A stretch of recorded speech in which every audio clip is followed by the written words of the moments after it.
Hello, Accelerated Chemistry students. This is Mr. Spurk, and this is your Chapter 10, Section 2, Mole to Mass and Mole to Volume Relationships. The mole to mass relationship. So, use the molar mass of an element or compound to convert between the mass of a substance and the moles of the substance. The conversion factor is molar mass over 1 mole. So, converting moles to mass. Aluminum oxide is a tough, resistant coating that prevents corrosion. What is the mass in grams of 9.45 moles of aluminum oxide? So the first thing we need to know how to do is to write the formula of this compound. So aluminum is a 3 plus, oxide is a 2 minus, crisscross our charges, and we are going to get Al2O3. So now that we know the formula, we need to first determine the molar mass. So to do that, we're going to look at our formula, which we now know is Al2O3. So we have 2 moles of aluminum, and we are going to multiply that by its mass, its molar mass, which is 26.98 grams per mole. And then we're going to add this to 3 moles of oxygen times 16.00 grams of oxygen per mole. And when we add that all up, we are going to get 101.96 grams of aluminum oxide. And so we know that as our conversion factor, this is the mass of 1 mole of aluminum oxide. So we can say 101.96 grams per mole of aluminum oxide.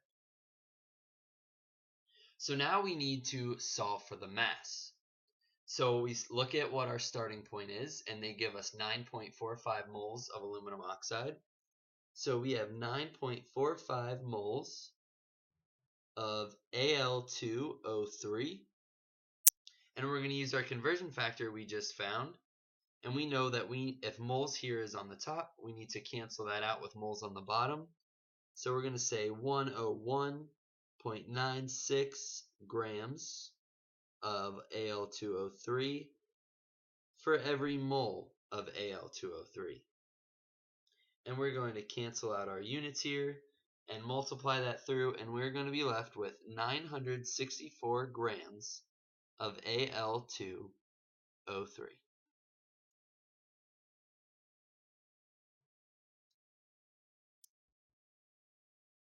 So now we're converting mass to moles.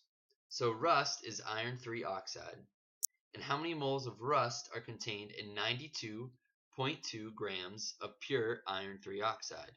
So again, we need to know what our formula is. So we have iron 3 and oxide is O2 minus. So when we crisscross those charges, we are left with Fe2O3. So now we need to find the molar mass of this guy. So we have 2 moles of iron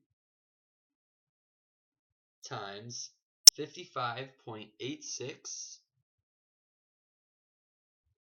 grams per mole, and that's just iron's molar mass. And then we're going to add that to 3 moles of oxygen times oxygen's molar mass. And when we add all those up, we are going to be left with 159.76 grams per mole of Fe2O3. So now we need to solve for the moles. So our starting point here is 92.2 grams of Fe2O3. And we're going to use that conversion factor we just added up over there. So we have 159.76 grams of Fe2O3 per 1 mole of that. Cancel out our grams, multiply that through, and we get 0.577 moles of Fe2O3.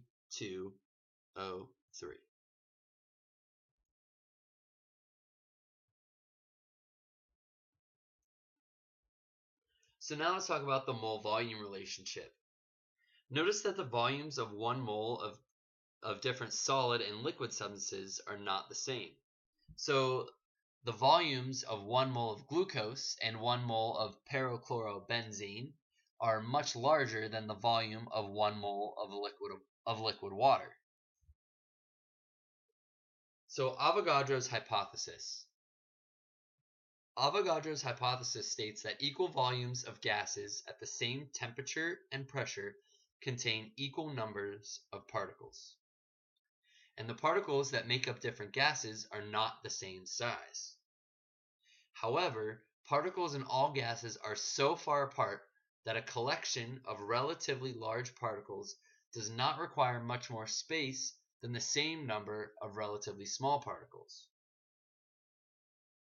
Whether the particles are large or small, large expanses of space exist between individual particles of gas.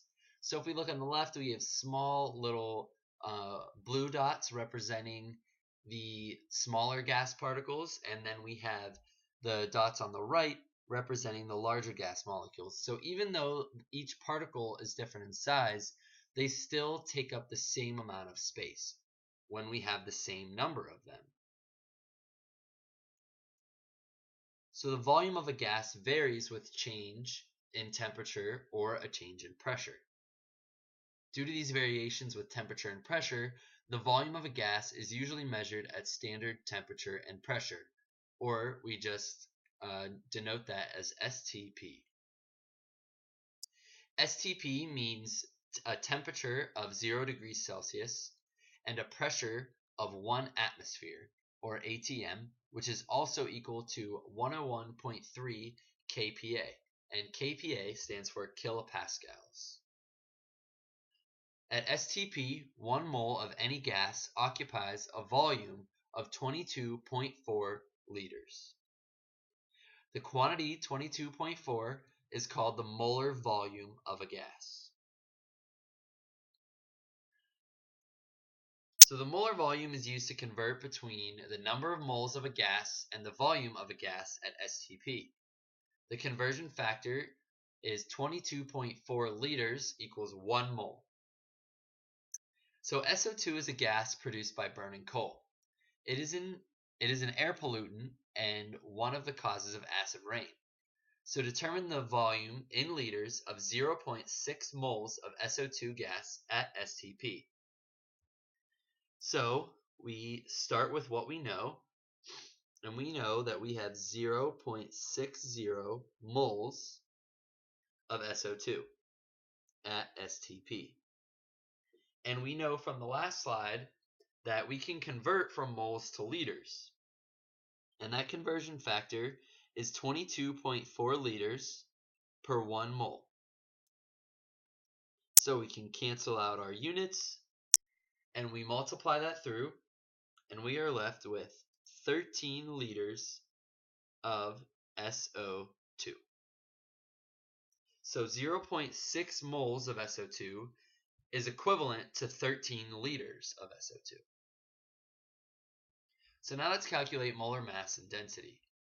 The density of a gas at STP and the molar volume at STP, which is 22.4 liters per mole, can be used to calculate the molar mass of the gas. Similarly, the molar mass of a gas and the molar volume at STP can be used to calculate the density of gas at STP. The density of a gaseous compound containing carbon and oxygen is found to be 1.964 grams per liter at STP. What is the molar mass of this compound? So again, we start with what we know, and we know that we have the density is 1.964 grams,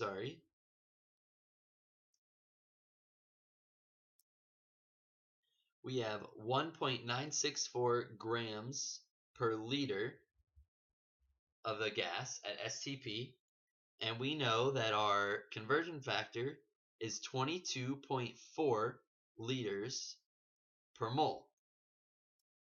So when we cross out our liters, we're left with grams over mole as our unit.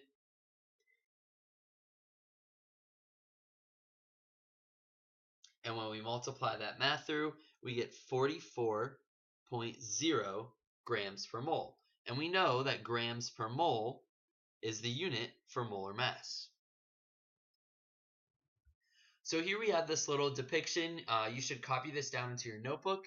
This will help us and help you when solving problems converting between mass and the mole and volume, and mole and representative particles.